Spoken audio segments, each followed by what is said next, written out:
Price the lord. ಯೇಸು ಕ್ರಿಸ್ತನ ಅತ್ಯುನ್ನತವಾದಂತ ಮಧುರವುಳ್ಳ ನಾಮದಲ್ಲಿ ನಿಮ್ಮೆಲ್ಲರಿಗೂ ನಮ್ಮ ಜೀಸಸ್ ಲವ್ಸ್ ಪ್ರೇಯರ್ ಮಿನಿಸ್ಟ್ರೀಸ್ ಮೂಲಕ ವಂದನೆಗಳನ್ನ ಸಲ್ಲಿಸ್ತಾ ಇದ್ದೇವೆ.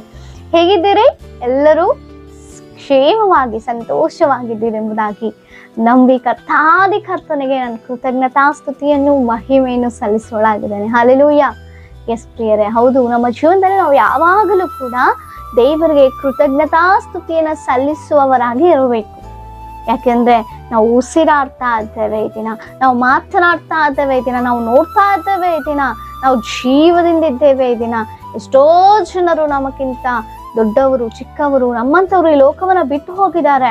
ಆದ್ರೆ ನನ್ನನ್ನು, ನಿಮ್ಮನ್ನು, ನಮ್ಮೆಲ್ಲರನ್ನ ಪ್ರೀತಿಸ್ತಾ ಇರುವಂತ ದೇವರು ನಮ್ಮ ಮೇಲೆ ಒಂದು ಉದ್ದೇಶವಿಟ್ಟು ಆತನ ಚಿತ್ತಕ್ಕೆ ಅನುಗುಣವಾಗಿ ನಾವು ಬದುಕಬೇಕು ಎಂಬುದಾಗಿ ದಿನವನ್ನ ಒದಗಿಸಿ ಕೊಡ್ತಿದ್ದಾರೆ, ಕಲಿಸಿ ಕೊಡ್ತಾ ಇದ್ದಾರೆ, ಬದುಕಲಿಕ್ಕೆ ಕೃಪೆ ಕೊಡ್ತಾ ಇದ್ದಾರೆ. ಆಮೇನ್. ನಂಬ್ತಿದ್ದೀರಾ ನೀವು? ನಿಜವೇ. ಅದಕ್ಕಾಗಿ ಕೃತಜ್ಞತೆ ಉಳ್ಳವರಾಗಿ ನಾವು ದೇವರಿಗೆ ಜೀವಿಸ್ಬೇಕು. ಹಲ್ಲೆಲೂಯ. ದೇವರಿಗೆ ಸ್ತೋತ್ರ. ಹಾಗಿದ್ರೆ ದೇವರು ಈ ದಿನ ನಮಗಾಗಿ ಏರ್ಪಡಿಸಿಕೊಟ್ಟಂತಹ ದೇವರ ವಾಕ್ಯವನ್ನ ನಾವು ಧ್ಯಾನಿಸೋಣ. ಜ್ಞಾನೋಕ್ತಿಗಳು 3ನೇ ಅಧ್ಯಾಯ 6ನೇ ವಚನ. ನಿನ್ನ ಎಲ್ಲಾ ನಡವಳಿಕೆಯಲ್ಲಿ ಆತನ ಚಿತ್ತಕ್ಕೆ ವಿಧೇಯನಾಗಿರು. ಆಮೇನ್. ದೇವರಿಗೆ ಸ್ತೋತ್ರ.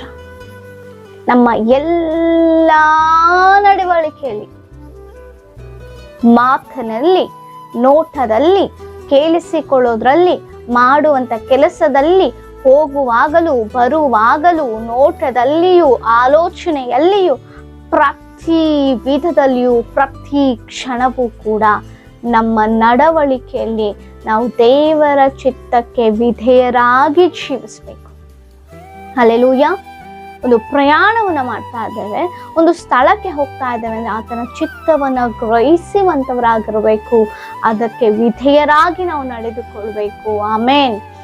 ಒಬ್ಬರೊಟ್ಟಿಗೆ ಮಾತನಾಡ್ತಾ ಇದ್ದೇವೆ ಎಂಬುದಾಗಿ ನೆನೆಸುವಾಗ ಆತನ ಚಿತ್ತವನ್ನ ಕೇಳಿಸಿಕೊಳ್ಳುವರಾಗಿ, ಆತನ ಚಿತ್ತಕ್ಕೆ ಅನುಗುಣವಾಗಿ ನಾವು ವಿಧೇಯತೆಯಿಂದ ನಡೆದುಕೊಳ್ಳಬೇಕು. ಆಮೇನ್. ನಿಜವೇ ಪ್ರಿಯರೇ, ನಮ್ಮ ಎಲ್ಲ ನಡವಳಿಕೆಯನ್ನು ಗಮನಿಸುವಂತ ದೇವರು. ಮನುಷ್ಯರು ಗಮನಿಸ್ತಾರೋ ಇಲ್ಲವೋ, ಒಳಗೊಂದು ಹೊರಗೊಂದು ರೀತಿಯ ನಟನೆಗಳನ್ನ ನಾವು ಒಂದು ವೇಷಧಾರಿಯ ಜೀವಿತನ ಜೀವಿಸಿದಾಗ್ಯೂ ಮನುಷ್ಯರಿಗೆ ಅರ್ಥವಾಗದೇ ಇರಬಹುದು. ಮೇಲ್ತೋರಿಕೆ ಏನು ಮಾತಾಡ್ತೇವೋ, ಮೇಲ್ತೋರಿಕೆಗೆ ಯಾವ ರೀತಿ ನಟನೆಗಳನ್ನ ಮಾಡ್ತಾರೋ ಅದೇ ಸತ್ಯ ಎಂಬುದಾಗಿ ಅನೇಕರು ಅಂದುಕೊಳ್ಳಬಹುದು.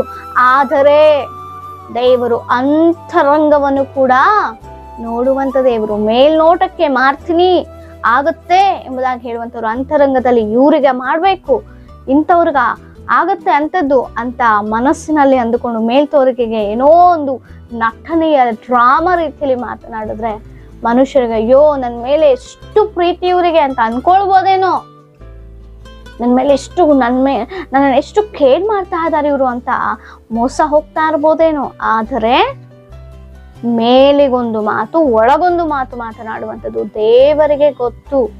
ಎಲ್ಲವನ್ನ ಪರಿಶೋಧಿಸಿ ನೋಡ್ತಾ ಇದ್ದಾರೆ ದೇವರು. ಅವ್ರಿಗೆಲ್ಲ ಅರ್ಥ ಆಗುತ್ತೆ ಬಿಡು, ನಾನು ಹೇಳಿದ್ದು ಅವ್ರಿಗೆ ಹೆಂಗ್ ಗೊತ್ತಾಗುತ್ತೆ ಬಿಡು, ನನ್ನ ಮನ್ಸಲ್ಲಿರೋದು ಏನೋ ಮಾತಿಗೆ ಹಂಗೆ ಹೇಳ್ದೆ ಅಷ್ಟೇ, ಹಂಗ್ ಮಾಡ್ತಾರಾ ಅಂತ ಅನ್ಕೊಳ್ತಾ ಇದ್ದೀರಾ? ಜಾಗ್ರತೆಯಾಗಿರ್ಬೇಕು. ಅಂತರಂಗವನ್ನ ಪರೀಕ್ಷಿಸುವಂತ ದೇವರು. ಒಬ್ಬರಿಗೆ ನಾವು ಮೇಲ್ತೋರಿಕೆಗೆ ಹೂ ಅಂತ ಹೇಳಿ ಕೊನೆ ಕ್ಷಣದಲ್ಲಿ ನಾವು ಅವನ್ನ ಒಂದು ನಿರಾಸೆ ಉಳ್ಳವರಾಗಿ ಮಾಡಿದ್ರು ಕೂಡ, ಅವನ್ನ ತೊರೆದ್ರು ಕೂಡ ನಮಗೊಂದು ಸ್ಥಿತಿ ಬರುತ್ತೆ ಒಂದು ದಿನ. ಆ ಸಮಯದಲ್ಲಿ ದೇವರು ನಾವೇನು ಬಿತ್ತಿರ್ತೇವೋ ಅದನ್ನೇ ಕೊಯ್ಯುವಂತೆ ಮಾಡುವಂತ ದೇವರು. ಒಳ್ಳೆಯದನ್ನ ಬಿತ್ತಿದ್ರೆ ದೇವರು ಒಳ್ಳೆಯದನ್ನೇ ಮಾಡುವಂತ ದೇವರು. ಯಾವ ರೀತಿ ಇದೆ ನಮ್ಮ ನಡವಳಿಕೆ?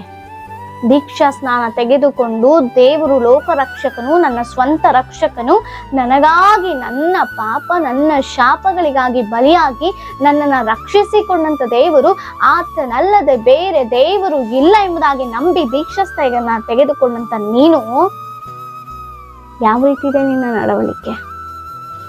ಒಡಂಬಡಿಕೆ ಮಾಡ್ಕೊಂಡಿದ್ದೆ ದೇವರ ಹತ್ರ, ನಿನಗಾಗಿ ನಾನು ಜೀವಿಸ್ತೇನಪ್ಪ, ನಿನ್ನಲ್ಲಿ ನಾನು ಜೀವಿಸ್ತೇನಪ್ಪ, ನಿನಗೋಸ್ಕರವಾಗಿ ಉಸಿರು ಪ್ರಾಣ ಇರೋವರೆಗೂ ನೀನು ಆರಾಧಿಸ್ತೇನೆ, ನೀನು ಹೇಳಿದ ರೀತಿಯಲ್ಲಿ ನಾನು ಬದುಕಿ ತೋರಿಸ್ತೇನೆ, ನಿನ್ನ ಚಿತ್ತಕ್ಕೆ ಅನುಗುಣವಾಗಿ ನಾನು ಜೀವಿಸ್ತೇನೆ ಎಂಬುದಾಗಿ ಒಡಂಬಡಿಕೆ ಮಾಡಿಕೊಂಡು ನಾವು ದೇವರ ಮಕ್ಕಳಾಗಿ ಅಂಗೀಕರಿಸಲ್ಪಟ್ಟ ಮೇಲೆ ಇನ್ನು ಪೂರ್ವಸ್ಥಿತಿಯ ಮಾತುಗಳಲ್ಲಿ, ಪೂರ್ವಸ್ಥಿತಿಯ ದುರಾಭ್ಯಾಸಗಳಲ್ಲಿ ನಾವು ಜೀವಿಸ್ತಾ ಇದ್ದೇವೇನೋ ಜ್ಞಾಪಕ ಮಾಡಿಕೊಳ್ಳೋಣ.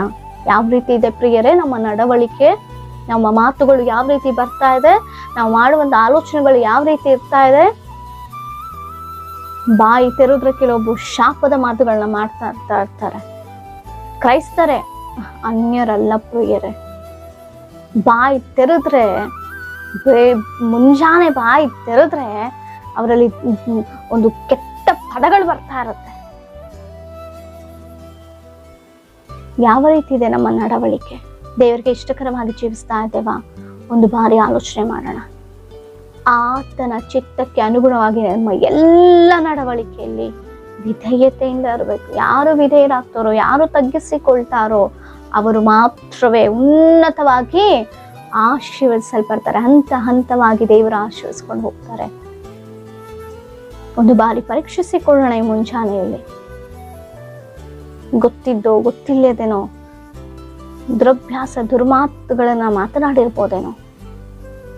ಕೋಪದಲ್ಲಿ ಮಾತಾಡ್ಬೇಕು ಅಂತ ಇರ್ಲಿಲ್ಲ ನನಗೆ, ಆದ್ರೆ ಬಂದ್ಬಿಡ್ತು. ಹೇಗೆ ಬರುತ್ತೆ ಪ್ರಿಯರೇ? ನಮ್ಮಲ್ಲಿ ನಾವು ಕಂಟ್ರೋಲ್ ಇಲ್ಲ ಅಂದ್ರೆ ಬರುತ್ತೆ. ಪಾಪಕ್ಕೆ ನಾವು ಆಹ್ವಾನ ಕೊಡ್ತಾ ಇದ್ದೀವಿ. ಜಾಗ್ರತೆ ಪ್ರಿಯರೇ, ಅಂತ್ಯಕಾಲದ ದಿನಮಾನಗಳಲ್ಲಿದ್ದೀವಿ ನಾವು. ನಮ್ಮನ್ನು ನಾವು ಬಹು ಜಾಗ್ರತೆಯಿಂದ, ಪರಿಶುದ್ಧತೆಯಲ್ಲಿ ನಮ್ಮ ನೋಟ, ನಮ್ಮ ಮಾತು ಕೇಳಿಸಿಕೊಳ್ಳೋದ್ರಲ್ಲಿಯೂ ಕೂಡ ಬಹು ಜಾಗ್ರತೆ ಉಳ್ಳವರಾಗಿ, ಈ ಲೋಕದ ಕಳಂಕ ನಮಗೆ ಅಂಟದಂತೆ ಬಹು ಜಾಗ್ರತೆಯಿಂದ ನಮ್ಮ ನಡವಳಿಕೆಯನ್ನ ದೇವರ ಚಿತ್ತಕ್ಕೆ ಅನುಗುಣವಾಗಿ ವಿಧೇಯತೆಯಿಂದ ನಾವು ನಡೆದುಕೊಳ್ಬೇಕು. ಆಮೇನ್. ಅದು ದೇವರು ಬಯಸ್ತಾ ಇದ್ದಾರೆ. ಅಂತ ಒಂದು ಜೀವಿತ ದೇವರು ಎಲ್ಲರಿಗೂ ಒದಗಿಸಿಕೊಟ್ಟು ಬಲಪಡಿಸಲಿ. ನಿಮ್ಮ ಏನೇ ವಿಜ್ಞಾಪನೆಗಳಿದ್ರು ಕಮೆಂಟ್ಗಳ ಮೂಲಕ ತಿಳಿಸಿಕೊಡಿ. ನಿಮಗಾಗಿ ನಾವು ಪ್ರಾರ್ಥಿಸುವವರಾಗಿದ್ದೇವೆ. ಪ್ರಾರ್ಥನೆ. ಪರಿಶುದ್ಧರಾದ ದೇವರೇ ಸ್ತೋತ್ರ ಅಪ್ಪ, ವಾಗ್ದಾನವಾಗಿ ಎಚ್ಚರಿಸಿದ್ದಕ್ಕಾಗಿ ಸ್ತೋತ್ರ. ನಮ್ಮ ನಡವಳಿಕೆ ಯಾವ ರೀತಿ ಎಂಬುದಾಗಿ ಈ ವಾಗ್ದಾನ ನೋಡ್ತಿರುವಂತ ಪ್ರತಿಯೊಬ್ಬರು ಜೀವದ ಮಾತುಗಳನ್ನ ಕೇಳಿಸಿಕೊಳ್ತಾ ಇರುವಂತ ಪ್ರತಿಯೊಬ್ಬರು ಪರೀಕ್ಷಿಸಿಕೊಂಡು ಅಪ್ಪ ಬದಲಾಯಿಸಿಕೊಳ್ಳಲಿಕ್ಕೆ ಸಹಾಯವನ್ನು ಮಾಡು. ನಿಮಗೆ ಸ್ತೋತ್ರ. ಆ ಕಾರ್ಯವನ್ನು ಮಾಡುತ್ತಿರುವುದಕ್ಕಾಗಿ ಸ್ತೋತ್ರ. ಯೇಸು ನಾಮದೆಲ್ಲ ಬೇಡಿ ಹೊಂದಿದ್ದೇವೆ ಜೀವನ ಪರಲೋಕದ ತಂದೆಗೆ. ಆಮೇನ್. Praise the lord.